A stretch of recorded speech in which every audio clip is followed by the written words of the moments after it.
नमस्कार दोस्तों, मैं डॉक्टर प्रदीप नेगी आपका मेरे YouTube channel doctor Negi Medicare में बहुत बहुत स्वागत करता हूं। दोस्तों, मेरी हमेशा ये कोशिश रहती है कि मैं आप तक वो सारी जानकारियां इस वीडियो के माध्यम से मैं पहुंचाता रहूं।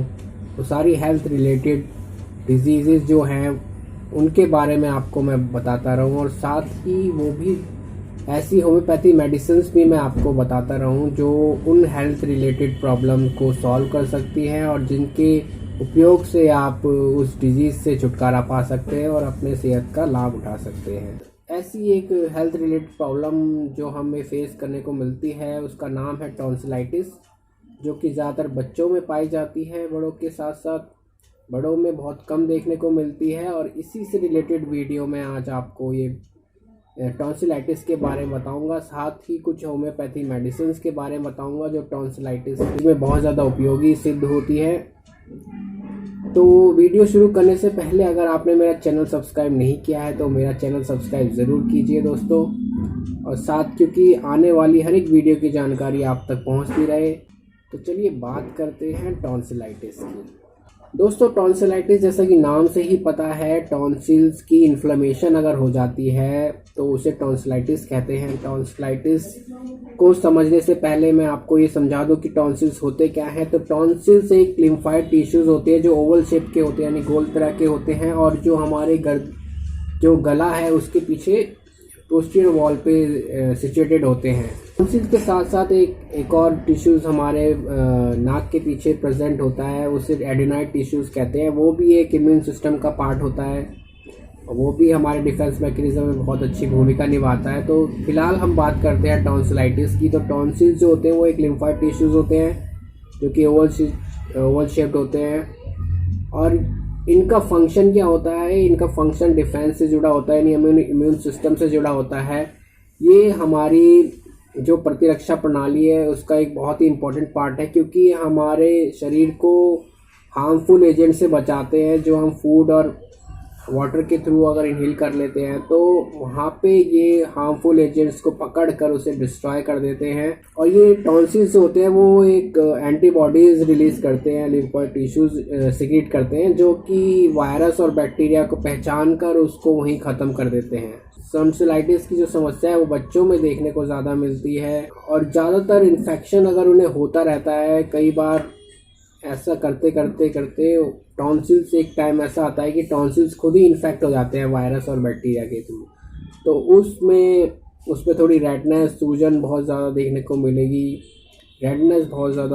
मिलेगी, इन्फ्लेमेशन हो जाएगी। तो उसी समस्या को हम टॉन्सिलाइटिस कहते हैं। टॉन्सिलाइटिस की समस्या के साथ साथ हमने देखा रिकरेंसी बहुत ज़्यादा होती है बच्चों में, क्योंकि उनका जो डिफेंस सिस्टम होता है इतना मजबूत नहीं होता। रिकरेंसी ज़्यादातर ओवर यूज़ ऑफ एंटीबायोटिक्स जब हम करने लगते हैं, यानी टॉन्सिल्स के बाद सीधे एंटीबायोटिक्स दे देते हैं, तो उनमें क्या होता है कि जो टिश्यू, जो वायरस और बैक्टीरिया होते हैं, बार बार एंटीबॉडीज से ट्रीटमेंट करने से वो उसके प्रति रेजिस्ट हो जाते हैं, जिसके बाद एंटीबायोटिक का भी उनको फ़र्क नहीं पड़ता, थोड़ी देर के लिए सबसाइड होते हैं, लेकिन उसके बाद फिर वही समस्या बनी रहती है। तो यहाँ पे मैं कहना चाहूँगा कि ऐसे केसेस में जो रिकरेंसी है टॉन्सिलाइटिस की, जो बच्चों में देखा जाता है, तो उनके लिए होम्योपैथिक एक बहुत ही अच्छा विकल्प हो सकता है ट्रीटमेंट का। बात थी टॉन्सिलाइटिस की, टॉन्सिलाइटिस किसे कहते हैं, इसका क्या फंक्शन होता है, अब बात कर लेते हैं वो कौन कौन से सिम्टम्स आपको देखने को मिलेंगे टॉन्सिलाइटिस में। तो सबसे पहले जो सिम्टम्स होता है वो होता है थ्रोट पेन। गले में दर्द बहुत ज़्यादा, इस एरिया में बहुत ज़्यादा पेनफुल रहेगा। बच्चे को बहुत तकलीफ़ होती है, गले में दर्द की शिकायत ज़्यादा बताते हैं। तो थ्रोट पेन एक सिम्टम्स होता है जिसमें कि वो गले में दर्द की शिकायत बच्चा ज़्यादा करता है, और कुछ भी अगर वो खाता है स्वॉलिंग में बहुत उसे डिफ़िकल्टी होती है, पीने में कुछ होता है तो गले में दर्द की शिकायत वो ज़्यादा करते हैं। सोर थ्रोट बहुत बना रहता है, उनको घूंट निकलने में भी बहुत दिक्कत होती है।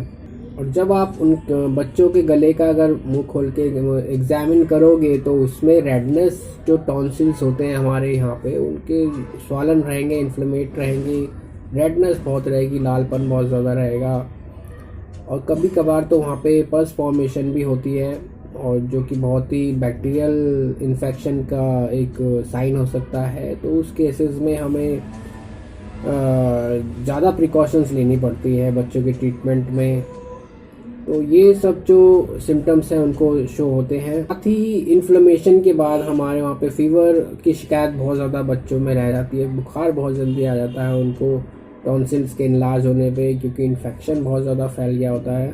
लॉस ऑफ एपेटाइट की शिकायत हो जाती है, क्योंकि जब भी वो खाना खाने से डरते हैं ताकि उनको पेन ना हो, कुछ भी खाने से कुछ भी पीने से वो डरते हैं, जिसकी वजह से वो खाना भी इतना नहीं खा पाते। तो लॉस ऑफ एपेटाइट बहुत जल्दी हो जाती है उनको। उनके जो स्वेलिंग ग्लैंड होते हैं वो बहुत ज़्यादा स्वेल हो जाते हैं। इस एरिया में आप टच करके देखोगे तो स्वेलिंग ज़्यादा हो जाती है। तो ये कारण होता है अपर रेस्पिरेटरी ट्रैक्ट में इन्फेक्शन ज़रूर हो गया है, उस वजह से लिम्फ नोड इनलार्ज हो जाते हैं। बच्चों के फॉलन करने में डिफ़िकल्टी होती है, जैसा कि मैंने बताया था, कोई भी फूड पार्टिकल हो या वाटर हो, जब भी वो निकलते हैं उस समय थ्रोट पेन को ज़्यादा दर्द होता है। जब पल्स फॉर्मेशन हो जाता है तो मुंह से बदबू, बैड ब्रीथ की शिकायत बच्चों में देखने को मिलती है। और जब टॉन्सिलाइटिस किसी को भी हो तो उसमें भी ये बैड ब्रीथ देखने को मिलती है। तो ये कुछ सिम्टम्स हैं टॉन्सिलाइटिस के, जिससे हमें पता चलता है कि टॉन्सिल इनलार्ज हो गए हैं, वहाँ पर रेस्पिरेटरी ट्रैक्ट में कोई इन्फेक्शन आ चुका है बैक्टीरिया का या वायरस का। उसके लिए हम फिर अपना इलाज स्टार्ट करते हैं। और प्रिवेंशन एक बहुत ज़रूरी इसमें भूमिका निभाती है। प्रिवेंशन, आप कोई भी हाइजीन आप मेंटेन रखो, कोई बाहर चीज़ का बाहर खाना पीना बंद कर दीजिए। थोड़ी प्रिकॉशन हमें ये लेनी पड़ती है कि बच्चों को हम ठंडा चीज़ ना दें। ठंडी चीज़ें जैसे आइसक्रीम हो गया, दही हो गया, चावल, ये कुछ भी जो ठंडी तासीर वाली चीज़ें होती है उसको हम अवॉइड करते हैं टॉन्सिलाइटिस की समस्या में। साथ ही ऐसी कुछ मसालेदार या चिपचिपी ऑयली फूड से भी हम अवॉइड करते हैं ताकि उसको कफ ना बने। स्वीट्स भी ना खाएं ताकि बच्चों में, क्योंकि बैक्टीरियल इन्फेक्शन के लिए और उसमें जो स्वीट्स होती है वो एक इनरिच मीडिया का काम करती है, वहाँ पे ग्रोथ जो बढ़ाती है, इसलिए स्वीट्स को भी हम अवॉइड करते हैं टॉन्सिलाइटिस की समस्या में। ज़्यादातर हम गुनगुना पानी लेने को कहते हैं, सॉल्टी वाटर से गरारा करने को कहते हैं, ताकि उसके जो इन्फेक्शन है वो सारा कम हो जाए। तो ये कुछ लक्षण थे टॉन्सिलाइटिस के, और क्या क्या हमें प्रिकॉशन लेनी चाहिए टॉन्सिलाइटिस के समय। हम बात करते हैं इन्वेस्टिगेशन क्या कराएं। तो इन्वेस्टिगेशन में तो थ्रोट एग्जामिन जो ज़रूरी है ही है, और साथ में हम ब्लड टेस्ट करा सकते हैं, कंप्लीट हीमोग्राम करा सकते हैं। उसमें TLC DLC देखकर हम न्यूट्रोफिल्स वगैरह अगर बढ़े हुए हैं तो उसमें इन्फेक्शन बैक्टीरियल है या क्या है, उसमें देख सकते हैं हम कितना इन्फेक्शन उनको आ रखा है। अब बात करते हैं टॉन्सिलाइटिस होते कितने प्रकार के हैं। तो 3 प्रकार के टॉन्सिलाइटिस हमें देखने को मिलते हैं। एक तो एक्यूट, जो कि बहुत कम समय के लिए रहता है, 2 से 3 दिन तक, उसके बाद सबसाइड होने लगते हैं। तो कुछ केसेस में देखा गया 1 वीक तक भी रहते हैं ये टॉन्सिलाइटिस की समस्या। अगर आपको ये लॉन्ग टर्म तक टॉन्सिल्स की समस्या बनी रहती है तो उसे हम क्रॉनिक टॉन्सिलाइटिस कहते हैं। थर्ड एक जो आता है वो रिकरेंसी टॉन्सिलाइटिस। रिकरेंट टॉन्सिलाइटिस जो होता है, मतलब कि एक बार ठीक होने के बाद वो दोबारा इन्फ्लेमेशन और टॉन्सिल्स हो जाती है। रिकरेंसी ज़्यादा होती है, देखने को हमें मिली है, इसे थर्ड टाइप ऑफ टॉन्सिलाइटिस कहते हैं। और इसमें देखा गया है कि 90% जो होम्योपैथी मेडिसिन है बहुत ही इफ़ेक्टिव है। मैं यही सजेस्ट करूँगा अपने पेशेंट्स को कि भाई आप होम्योपैथी लें। अगर रिकरेंसी आपको बहुत ज़्यादा टॉन्सिलाइटिस होती है तो उस समय आप एंटीबायोटिक्स का यूज़ कम करें। किसी केसेस में आप बैक्टीरियल इन्फेक्शन के टाइम में एंटीबायोटिक यूज़ कर सकते हैं। एंटीबायोटिक भी ज़्यादा लेना हानिकारक होता है, क्योंकि एक एंटीबायोटिक जो होती है आजकल की वो ब्रॉड स्पेक्ट्रम होती है, मतलब बहुत ज़्यादा हर टाइप के बैक्टीरिया को मार देती है, चाहे वो गुड हो या बैड। आंतों में या हमारे आंतों में जो गुड बैक्टीरियाज होते हैं, हमारे शरीर में जो गुड बैक्टीरिया होते हैं, उनको भी एंटीबायोटिक नष्ट कर देती है, जिससे कि हमारा जो डाइजेशन है वो भी बहुत इफ़ेक्ट होता है कहीं ना कहीं antibiotic over use of antibiotics के। तो मैं यही प्रेफर करूँगा कि आप होम्योपैथी ज़रूर लें। अगर आपको रिकरेंसी टॉन्सिलाइटिस होता रहता है, बच्चों को भी ज़रूर है, होम्योपैथी की तरफ ज़रूर उसका ट्रीटमेंट आप कराएं।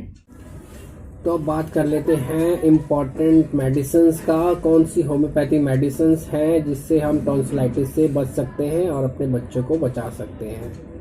तो जो सबसे पहली मेडिसिन्स मैं प्रेफर करता हूँ टॉन्सिलाइटिस में वो है बेलाडोना 30। अगर आपके टॉन्सिल्स जब हम एग्जामिन करते हैं माउथ का, तो उसमें रेडनेस बहुत ज़्यादा रहेगी, बच्चों के थ्रोट पे पेन बहुत ज़्यादा रहेगा, फीवर भी बहुत ज़्यादा रहता है और सडन बहुत ज़्यादा पेन इंटेंसिटी वॉयलेंट रहती है, बहुत ज़्यादा दर्द होता है उसको कुछ निगलने में। तो वहाँ पे हम बच्चों में बेलाडोना 30 प्रिस्क्राइब करते हैं, 2-2 बूंद दिन में 3 बार, 1 हफ्ते के लिए मैं उसको प्रेफर करता हूँ। बहुत ही इफेक्टिव मेडिसिन है बेलाडोना 30। सेकेंड जो मेडिसिन आती है आपकी वो है baryta carb 30। Baryta carb 30 glands के लिए दिक्कत यह है, बहुत ज़्यादा स्वेलिंग हो, अगर टॉन्सिल इनलार्जमेंट के साथ साथ अगर उनके लिम्फ नोड भी इंलार्ज है, कोई ग्लैंड्स भी इंलार्ज है, तो वहाँ बेराइटा कार्ब 30 बहुत इफेक्टिव मेडिसिन है बच्चों के लिए। बेराइटा कार्ब 30 बहुत ही इफेक्टिव मेडिसिन है। ऐसे बच्चे जो बहुत ज़्यादा लेट सीखे हैं चलना और जिनके दांत भी लेट आए हुए हैं, और ऐसे बच्चे जो थोड़ा टाइम लगाते हैं कुछ सीखने में, तो उनकी ये प्रॉब्लम भी बहुत जल्दी दूर हो जाती है। नेक्स्ट जो मेडिसिन आती है वो है मर्कसोल 30। मर्कसोल 30 में अगर आपके स्वेलिंग बहुत ज़्यादा बढ़ी हुई है, वहाँ पे पस फॉर्मेशन थोड़ा बढ़ गया है, बहुत ज़्यादा बैड ब्रीथ आती है माउथ से, तो वहाँ पे मर्कसोल 30 बहुत इफ़ेक्टिव काम करती है। साथ ही अगर आपके माउथ अल्सर, जीभ टंग में अल्सर भी बन चुका है टॉन्सिलाइटिस की वजह से, इन्फेक्टेड हो चुके हैं अगर टॉन्सिल बहुत ज़्यादा ही, तो वहाँ पे मर्कसोल बहुत इफेक्टिव मेडिसिन आती है। इसकी भी 2-2 बूंद दिन में 3 बार आप 1 हफ्ते तक ले सकते हैं, तो इससे भी आपकी टॉन्सिलाइटिस की समस्या बहुत जल्द खत्म हो जाएगी। नेक्स्ट जो इसकी बहुत ही इफेक्टिव मेडिसिन है टॉन्सिलाइटिस की वो है हिपरसल 30। हिपरसल 30 भी बहुत इफेक्टिव मेडिसिन है उन बच्चों के लिए जो ज़्यादातर बहुत ज़्यादा एंग्री होते हैं, गुस्से वाले बहुत ज़्यादा होते हैं, चिड़चिड़ापन उनमें बहुत ज़्यादा बना रहता है, और थोड़ा पस भी अगर फॉर्मेशन हो गया है, तो वहाँ पे हिपरसल बहुत ही इफेक्टिव मेडिसिन है। बैक्टीरियल टॉन्सिलाइटिस में भी बहुत अच्छी काम करती है हिपरसल 30। इसकी भी आप 2-2 बूंद दिन में 3 बार दे सकते हैं बच्चों को। इससे मैं अब बताने वाला हूँ, एक बायोकॉम है जो कि 10 नंबर का आता है, BC बायोकॉम 10 नंबर टॉन्सिलाइटिस इनलार्ज के लिए। इसकी 4-4 टैबलेट आप दिन में 3 बार ले सकते हैं, और ये बहुत ही इफेक्टिव मेडिसिन है, SPL कंपनी के द्वारा बनती है ये भी। अब अगर आपको ज़्यादातर टॉन्सिल रिकरेंसी ज़्यादा होती है, तो उसमें आप ट्यूबरकुलाइनम 1 mg की एक डोज आप ले सकते हैं, 1-1 महीने बाद रिपीट करना है दोस्तों, एक ही बार लेना है दिन में 2 बूंद लेके, फिर 1 महीने बाद रिपीट करना है उसको, और 1 या 2 डोज लेनी है बस। तो उससे भी आपकी रिकरेंसी जो है टॉन्सिलाइटिस की वो बहुत जल्दी बंद हो जाती है बच्चों में। ये थी जानकारी मेरी और कुछ होम्योपैथिक मेडिसिन टॉन्सिलाइटिस के ऊपर। आपको ये मेरा वीडियो कैसा लगा ज़रूर लाइक, शेयर और कमेंट ज़रूर कीजिएगा दोस्त। और अगर आपने मेरा चैनल सब्सक्राइब नहीं किया है तो ज़रूर मेरा चैनल सब्सक्राइब कर लीजिए, क्योंकि बहुत ही इफ़ेक्टिव और अच्छी जानकारियाँ आपको इस चैनल में मिलने वाली है। तो मैं आपसे अगली मुलाकात मेरी अगले चैनल में होगी, तब तक के लिए धन्यवाद। और अगर आपको कोई भी परेशानी हेल्थ से रिलेटेड है वो आप मुझसे व्हाट्सअप कर सकते हैं या मुझसे ऑनलाइन कंसल्ट कर सकते हैं। साथ ही अगर आपको कोई मेडिसिन भी मंगवानी हो वो भी आप मेरे क्लिनिक से मंगवा सकते हैं। तो आपसे अब अगली मुलाकात मेरी नेक्स्ट वीडियो में होगी, तब तक के लिए धन्यवाद।